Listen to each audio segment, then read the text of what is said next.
morning and welcome to Morning Movie News. Now we often highlight interesting news and exciting news here on the show, but today is unusual in that all three stories are also very powerful. I think you're talking major ramifications across the board for the industry. And we're going to start out with something that has been gaining quite a bit of momentum in the last few years, and that's Comic-Con. It's really benefited from the boon of the blockbuster, not just the comic book movie, which of course I think kickstarted things, but then you saw the other studios, dogpiling on with their big blockbuster, high-concept films, and really utilizing the hallowed Hall H.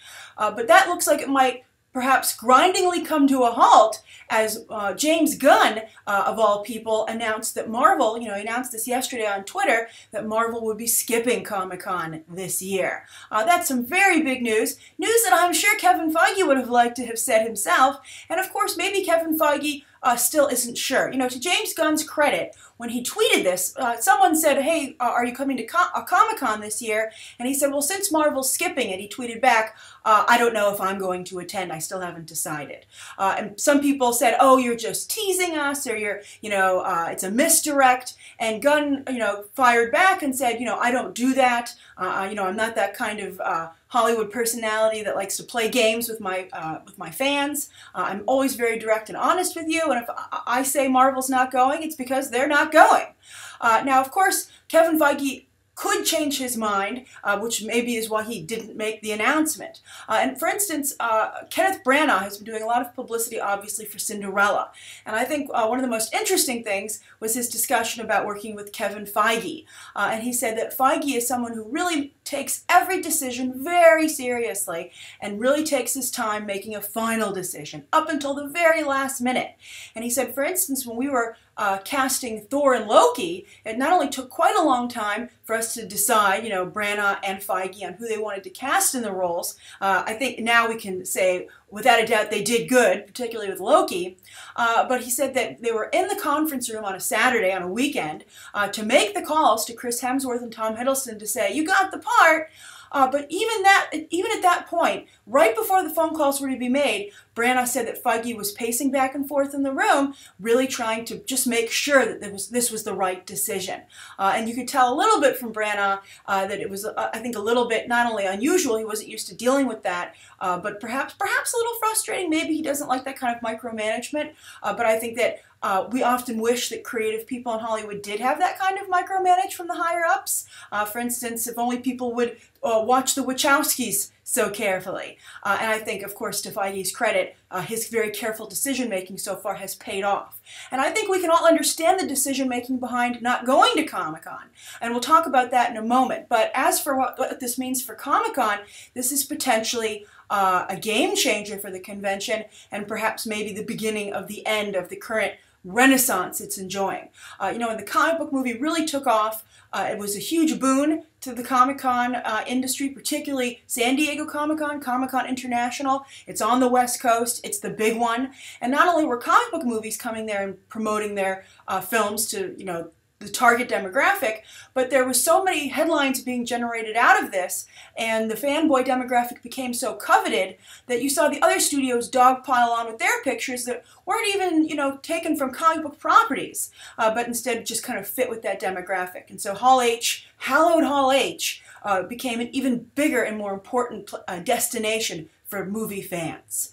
But now Marvel isn't going to participate in that. And you really have to wonder if they're going to just be the odd man out, if that's all the other studios will go, great, more room for us to make headlines. Or do you think they might be like, well, because everybody copies Marvel in every other regard. You could have a situation where they go, well, if Marvel's not going, why should I go? For the same reasons. Why would I want to compete with other studios for headlines? And also, why would I want to time my announcements on someone else's schedule? Wouldn't it be best for me to do it on my own? Whatever works best for me promoting my own films. So I think that could potentially be the results of this, that you're going to see all the movie studios pull back. And, I think that the diehard Comic-Con fans might appreciate this because it might return more to a focus on what it originally was supposed to be, and that's comic books. But at the same time, I think in a slightly, pessimistic viewpoint of this is that movies continue to move further and further away from the source material. I've said many a time now that comic books have almost become promotional pamphlets for the movies. And the movies now are the horse driving the cart, which are the comics. And the movies make a lot of the big decisions as to what's going to happen with the characters, etc. And then they mandate that the comic books reflect that, so there's continuity. Or to start prepping the the fanboy demographic, fanboy, fangirl. That's what I obviously mean when I say fanboy. It's not gender specific. The fanboy term I think has become not gender, as I said, not gender specific. But I think they're like, okay, prime them for the change that I'm going to do. For instance, I just talked on Think About the Ink on Friday about how I think they're getting us ready for Medusa in the Inhumans movie. And this is why the comics are working so hard to flesh that character out and really move her into position as a character that we're interested in. Just as Brian Michael Bendis did a great job setting up Guardians of the Galaxy, launching that title a couple of months before, or I think maybe even a year before the movie, and reacclimating the current comic book readership to that group of characters. But I think that the comic books should be the one driving, well, maybe not DC. I know a lot of you will be like, I knew it. I knew she was going to bring up DC in a negative capacity. But, I think so many of the decisions that are being made with the New 52, again, maybe that's the thing. The comic book should be the bastion of creativity and those aspects of the property, and let the Hollywood suits worry about the business end. I think whenever you're making decisions, I think business decisions obviously are important. That's one of the whole principles of my movie coverage. But I also think that it's a mistake to abandon the creative principles as well. You need to have both. The yin, they're the yin to each other's yang. Creativity and business. That's Hollywood in a nutshell. It's those two elements mixed together. And I think whenever you just skew too strongly in either direction, it doesn't work out well. So what is this, why would Marvel potentially do this? As I said, why make their decisions on someone else's schedule?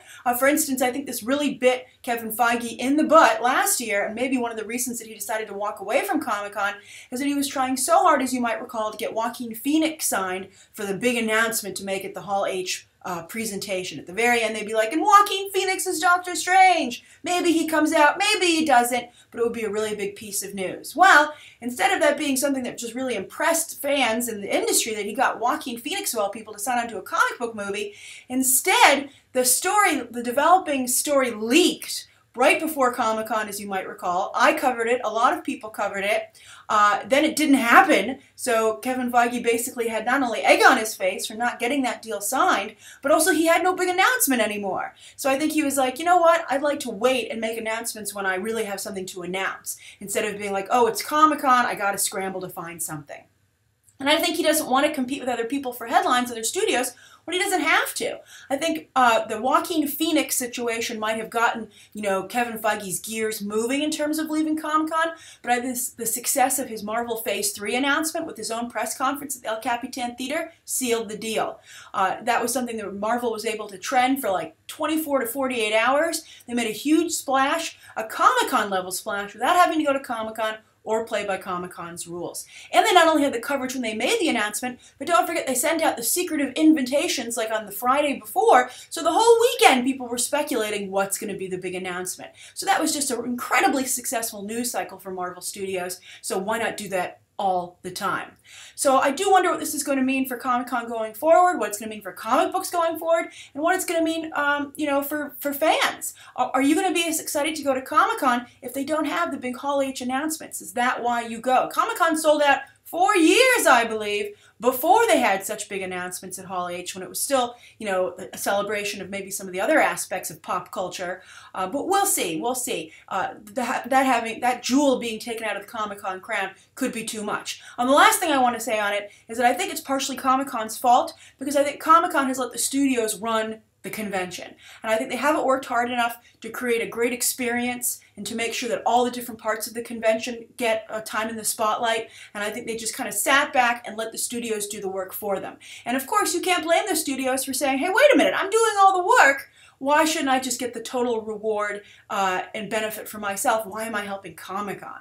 And Comic-Con, should have built a situation where they said, you can't do this without me, because I very much am a part of this as well. So Comic-Con management, you sit back, you lose. All right, so that's the first story of the day. As I said, huge ramifications. Now, the second story of the day, unfortunately, has huge ramifications for, I think, women in film, particularly on camera, and the way they're seen with franchises. And this, of course, is the Ghostbusters news. And this is coming out of Sony. And I think many of us at this point would be like, man, I still wish we had access to the Sony emails, because then we could really kind of get an idea of what the heck they're thinking over there. Because this Ghostbusters deal that was announced yesterday wasn't announced, leaked. And Sony, of course, apparently was aghast at how it was perceived, even though it's pretty obvious how it would be perceived, even when they decided to officially announce it. And it's really, really, taken over the headlines late in the day yesterday. And of course, I think a lot of people will be talking about it today, just like we are right now. So what's the story? Well, of course, they said they announced this female Ghostbusters lineup. Kristen Wiig, Melissa McCarthy, Leslie Jones, Kate McKinnon, I believe. I love her too. She's such a great comedian. The last two being current SNL members. And of course, Paul Feige from Bridesmaids in the Heat and upcoming Spy is directing. So it seemed like this was a really exciting time. It was a great lineup, and it would be something really interesting to do with the Ghostbusters brand. And I said it would be great, not to leave guys out, have the Sigourney Weaver character be the male character this time, not only someone who needs to hire the Ghostbusters, but a romantic interest. And that would just work out great. It would be a lot of fun for everyone. Well, I think it was fun for everybody but Ivan Reitman and Dan Aykroyd, who I think were like, I don't like the way this is developing. It's not developing with me as a part of it. Of course, though, Ivan Reitman stepped back from this project when Harold Ramis tragically died and said, I just don't really feel like revisiting this anymore. But I guess, time heals all wounds, and he's over it. And he and Dan Aykroyd, I think, have been chipping away at Sony to try and get this deal through, and they succeeded. So the announcement, or the leak, was that Dan Aykroyd and Ivan Reitman are going to head up like a Ghostbusters production team. And they're going to be on the Sony lot, and their job is going to be to develop properties, multiple properties around the Ghostbusters brand. So this movie that's coming out with the whole all-female cast is just the first salvo, the opening salvo. And they've put together another picture, which is going to come next, which is going to focus on a different Ghostbuster team, which is going to star Channing Tatum, who will also produce and apparently came up with this idea for this other movie. And then also, it will apparently, a new rumor is that Chris Pratt, the story is developing very quickly. It's like a rock rolling down a hill. It's gathering a lot of Hollywood moss. So Chris Pratt potentially is going to join on, and they're going to make this separate movie. And so then as more details came to light, so they're going to have the all-female Ghostbusters team, an all-guy Ghostbusters team, then they're going to do some kind of prequel, which my guess would be they're like, at this point, maybe we can get Bill Murray back in the game, but why can't he just join the game that's already in play, right? Why does everyone need to have separate, playing fields? And then there's going to be a fourth film. So they want to do 4 Ghostbusters films, and then they also want to see TV properties, maybe another animated show. They just really feel, and this is the real doozy here, that this could be another cinematic universe for them, which is absolutely ridiculous. And I think just underlines how sometimes Hollywood can see a successful idea and still have no idea why it's successful. And you know what? I think if they just went to any movie theater or Comic-Con, and took a survey of why things work and would this work like this, any fan could tell you that this is a bad idea. But for some reason, Sony is so out of touch that they feel that this is a hot property for them. Now, I think that, of course, there are different comic book teams and there are different superheroes, so that works to building a multi-cinematic, a cinematic universe. But there should only be one Ghostbusters team. If there's multiple Ghostbusters teams, you have to ask yourself, why? How different could they possibly be? And if the difference is that one's all women and one's all men, well, I think that's just crummy for everybody. I think it's particularly crummy, though, for the women. Now, I think ideally you should have a team that has men and women on it. A co-ed Ghostbusters team. How crazy is that? But I think that the women are really going to suffer here because I think even though their movie's coming out first, I think a lot of viewers are going to be like, you know what? The Channing Tatum, Chris Pratt movie seems a little bit closer to the original material, and it's coming out. I know it's on the horizon, so you know what? I'm just going to sit this one out, and I'm just going to go and see this other one. And I think this is a lot what we talked about also with Stacktastic on Friday, and that's, when you try and change things up in terms of ethnicity and gender, it has to be the official change. That has to be the new version of the character. I think that when you just have it be a side version, I think it's just tokenism at its worst. And I think that this went from being a really progressive idea of having an all Ghostbusters female cast to becoming something that's just tokenism. And I think that's really going to suffer. And I don't understand why. Wouldn't it be great if Channing Tatum was the Sigourney Weaver role? If he wants to be in a Ghostbusters movie so much, why doesn't he do that? And he can be the love interest for one of those ladies, which I think would be fantastic. And Chris Pratt does not need another franchise. And I'm very curious to see which one he's going to choose. I also have to say at this point, the other Guardians of the Galaxy cast members, you would think be a tiny bit insulted. They're like, this was an ensemble film. It wasn't just all Chris Pratt. But he's got Indiana Jones being offered to him. He's got Uncharted was offered to him, but I believe he turned it down. He has the sci-fi movie with Jennifer Lawrence that's been offered to him. Now they want him in a Ghostbusters movie. It's just so much. And of course, he has to make Guardians of the Galaxy 2 and presumably another Jurassic World movie. So we'll see. All these deals are tentative. I'm sure his manager is loving it, but they should actually make maybe they're waiting to make some decisions after they see how Jurassic World performs at the box office.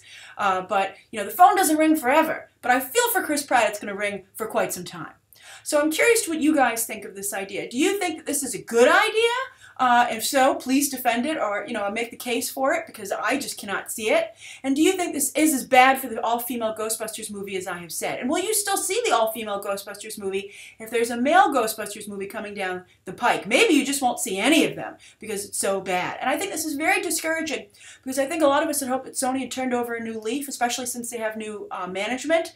But Tom Rothman, who used to run Fox, I think we were like, this is great. We're going to get the Titanic Avatar guy over here helping out Sony. But apparently, the key there was James Cameron, not Rothman, because this seems to reek of the poor decisions that were made about the Marvel properties when he was in charge of Fox that really, ran them into the ground. And they're still trying to recover. I think X-Men's almost out of the woods, but we'll see. But very disheartening news, especially because I think the Ghostbusters brand is so important to so many of us. And also, by the way, the Russo brothers are apparently on board to direct this male version, which just makes it even stronger in terms of you have a female version which just seems like a light comedy with Paul Feige, but then you have the directors of Captain America, the Winter Soldier, and Channing Tatum and Chris Pratt. I mean, of course that's the one that's going to win. And I just wish they would, if they want to go this way, or if they've lost faith in the all-female Ghostbusters, then just combine the two ideas and make that a single property and just one Ghostbusters team. All right, so that's the second story of the day. Now, the third story of the day, there were a lot of stories I could cover for this third slot, and I'll try to get to those later on in the week. But this one, I think, needed to be covered today. And that's that there was a conclusion in the murder case with Sarah Jones, the camera assistant who was killed on the set of Midnight Rider when they insisted on getting a shot on train tracks without having permission to film there.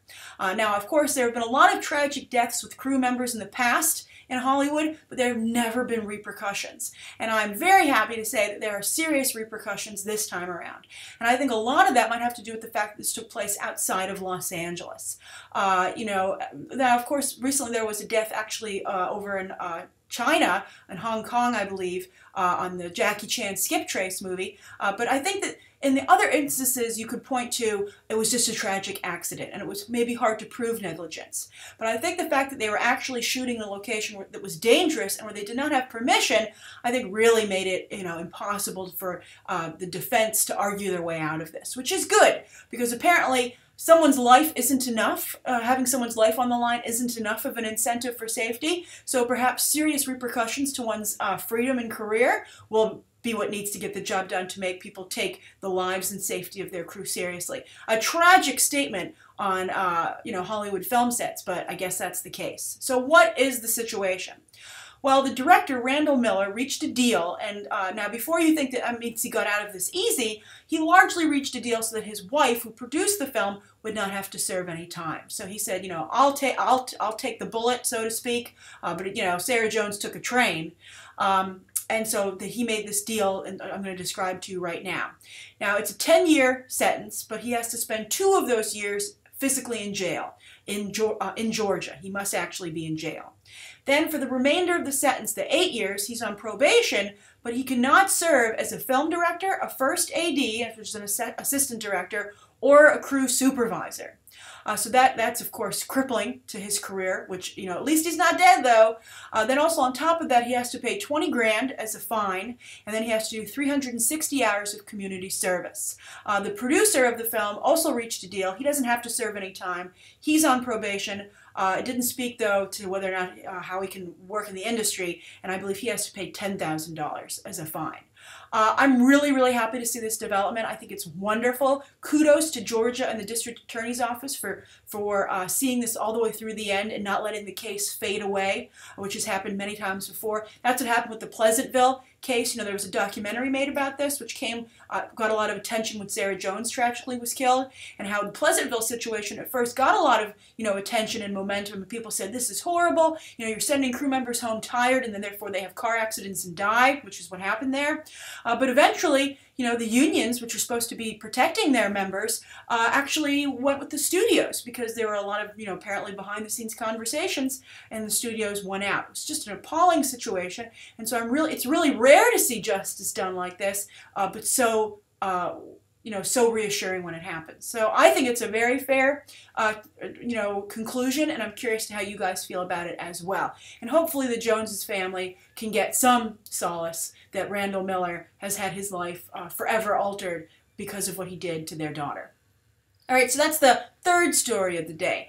Now, the viewer question comes from Other Blue Girl, who asked this actually, I believe at least 2 days in a row, but she used my own advice against me. The squeaky wheel gets the grease. So kudos to you, Sarah. Her name's also Sarah.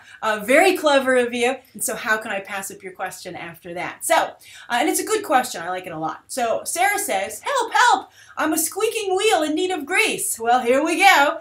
Hey, Grace, question. The thing I enjoy the most about your channels is the balance between impartial critic and passionate moviegoer. Thank you. Where else can you find a defensive American sniper in one video and another championing Brutasha? That, by the way, is Bruce Banner and Natasha Romanoff as the new power couple in the Avengers. Just a side note. In that we disagree. I'm a Clintasha all the way. That's, of course, Clint Barton and Natasha Romanoff, Hawkeye and Black Widow. Agree to disagree, Sarah. We'll see which one of us gets our way. Maybe she can like both of them. The heart maybe doesn't always know what it wants. But anyway, Sarah continues saying, so I was wondering, what is your process when you sit down to review a film? How do you remain impartial while still managing to have fun? Some would argue that impartial point, by the way, but I'm glad that you realize that I work very hard to be impartial. I hope this gets chosen. I'm a huge fan. Morning Movie News is my #1 go-to when I'm cleaning a dirty deli. Thank you so much, smiley face Sarah. Oh, well, thank you so much for your question, Sarah, and I'm glad that I can make your workload. I can lighten the workload with some hopefully entertaining movie news coverage. So, very interesting question. I think that every movie I approach differently, but I will tell you that I always am giving you my honest opinion and reaction to a film. Sometimes, with Chappie, we all agree and we're like, yeah, why is everybody else picking on this movie? And sometimes, like with Guardians of the Galaxy, people are like, oh, you had it out from this movie from the beginning, which is not true. When I went into Guardians of the Galaxy, I was quite excited to see it because the ad campaign had been so strong. And then you can imagine my surprise when I was shocked that I didn't like it. I have to say, mea culpa, I think that the one place that maybe I've gone wrong with Guardians of the Galaxy and Frozen, I still am against gravity though, was that, I think that I missed my next thing that I'm going to say, and that I didn't keep an open enough mind as to how it could be perceived by others. But I have to tell you, I had such a bad reaction to both movies, and I was so disappointed in what I saw, largely because I think both suffered from poor execution, that it never even entered my mind that anyone would like those movies. When you review a movie, you see it before anybody else. And I don't go and I don't read the reviews that other people write because, what's the point? That's ridiculous. My review isn't a bunch of other reviews stitched together or my trying to follow the pack. It's just my honest reaction to the movie. And so I thought that for sure everybody else was going to dislike those films. But I think since then, I've kept an open mind, and I think that's really important. And I think in most cases I do, to understand, and by the way, I was right about Godzilla. By the way, a lot of people were like, no, it's going to be amazing. And I was right that that thing was headed off of a cliff. And, that's very rewarding. Sometimes, I got to stand my ground, but sometimes I feel that I am, I am vindicated by, for instance, the Brutasha situation. A lot of people said I was crazy about that. We'll see if I'm right about Miles Morales. It seems seems not to be the case. They seem to be moving maybe in a different direction, or the direction that some people had hoped, but we'll see. Even though that they don't go that way, though, I do feel Miles Morales is the right way to go, and to go with another white Peter Parker is a mistake. But anyway, so I think it's important to keep an open mind and to understand why a movie perhaps is the way it is and why people do enjoy it, which is why you've seen me come around on Frozen in terms of, not, keeping my, and also, by the way, my opinion in a review sticks to just the reviews. It does not filter over into my other coverage. It doesn't filter over into Movie Math. It doesn't filter into my coverage of these movies from a news perspective. That's totally 100% impartial. But when it comes to a review, that's a space which is opinion-based, because that's what a review is. And that's why I always think the box office numbers are the best indicator of a movie's success, or award wins, but that's very political. But box office numbers are a movie's success in black and white. So anyway, you have to keep an open mind to understand why the filmmakers perhaps did what they did. What's the true purpose of the movie? For instance, with Transformers. Transformers isn't supposed to be a work of art. It is just supposed to be meant to entertain. And entertain it does. It's still the only movie from 2014 to make $1 billion. And I know a lot of people like to say, well, that means it's trash. But you're not having an open mind. You're not understanding how someone could enjoy something that you don't enjoy. And I think that's really, really important to make sure that you do. So you have to keep an open mind, and I think the best way to walk you through this is just to discuss American Sniper. And I defended American Sniper, and I said it was really the new Davy Crockett. It was turning Chris Kyle into a new American legend, which we haven't had for quite some time, which I thought was quite commendable, actually. But I have to say, when I watched the movie, when it was over, I was really surprised that it ended. I was like, well, there's a whole bunch you left out here about his book, and it's going on tours, as some people said, getting into a fight with Jesse Ventura, actually, which became a legal court case, etc. How could you leave all that out? Now, instead of my having a knee-jerk reaction and just being like, this movie's horrible, it's propaganda, I was like, well, wait a minute. Why did Clint Eastwood, a very responsible filmmaker, make this decision? Why has it been done this way? And why is Chris Kyle so important already to so many people? So I thought that over, I mulled it over. I film my reviews about 12 hours after I see the movie. So I really try and think it over. I have my gut reaction, which I try to include, like with Chappie. As soon as the movie was over, I was like, sequel, sequel. And I put that in my review because I just felt that so strongly when the movie was completed. And so, sometimes it's a mix of my gut reaction to when I actually watch the movie, and then my mulling it over. What effect could this movie have on the general movie-going public? Because, we just had this discussion about Cinderella. Some of you are saying, well, movies don't have to have messages, and it's not about the message, it's about the craft. Well, that's not true. Movies can have a very strong influence on people's lives, personally, and how they view themselves in the world. That's why I think people feel that, diversity needs to be reflected in movies, because so often what you take away from how you see that person, who often maybe you don't meet in real life, is how you see them. It's the same reason I feel, I always get myself into trouble. On side notes, for instance, with No Escape, this is not the trouble aspect, which we'll get to in a moment, but with the No Escape situation, the Owen Wilson film, a lot of people are upset that seems to misrepresent Eastern countries in a bad light. They're all anti-American and terrorists and will kill you. And I think that's true. Wouldn't it be better if, when you think about it in that light, that they had someone who was a native person to that country helping Owen Wilson's family to show they're not all just a faceless evil, right? I mean, I think that's really important. And I think that the Hollywood and the media has done a very poor job, for instance, with the Muslim community in showing that it's not all what the extremists would have you believe. That there is a wonderful group of people, the majority, in fact, that do not agree with what's going on. And you have movies, the upcoming Desert Dancer, that I think are working to do that, and of course the Ms. Marvel comic over at Marvel currently. So that's really great. And for also instance, I think that you have a situation where I'm glad there's more representation in the LGBT community in Hollywood, etc., but with Catwoman. But one of the reasons I got so upset about making Catwoman bisexual is not only that all the Batman female characters seem to be the only ones being affected by this change and, trying to represent more sexualities, and I don't like having a character changed, but then this is a real problem for me, especially as someone who is a type A female, that I think often when you have type A female characters become bisexual or lesbian, which often seems to be the case these days. The Legend of Korra had the same situation, etc., etc. I think, and also, of course, Elsa. A lot of people feel Elsa perhaps is the true first lesbian Disney princess. I think that it's, and I've covered that because I think that that's an important thing to pay attention to, because the LGBT community is such a big part of the Disney fan base, which, by the way, they don't service, which I think is really kind of interesting and not great. But I think they should create a character that is legitimately, from the representative of the LGBT community, but that's not all they do. But anyway, I'm getting sidetracked here. What I mean is that I think that it's really bad to say that being aggressive and a leader are male qualities. And if a woman has those qualities, she must be bi or lesbian. And I think that while that sometimes maybe is the case, I think it's a bad precedent to set. And the reason I say this is because if you show it in animation and comics and movies, it's become subliminally ingrained as a truth of the world in the subconscious of the people who are consuming such material.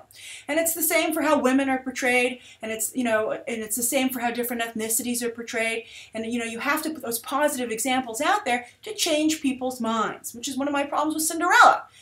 So I think that movies are very powerful, and that's why often I discuss the social implications of a film in my review. So I hope that answers your question, Sarah. It's obviously a very complex answer, but the bottom line I boil it down to is you want to be honest and you want to be open-minded and really try to not just judge things through your own filter, but take into all different perspectives and different motivations into account. I mean, like business, artistry, etc. Thank you so much for your question. I hope good luck with the rest of the work. I hope maybe I talked you through the whole thing. Thank you everybody for tuning in. Please write down below what you think of today's top 3 stories and the viewer question, anything you'd like to see covered tomorrow, and any questions that you might have. Thanks for watching. Bye.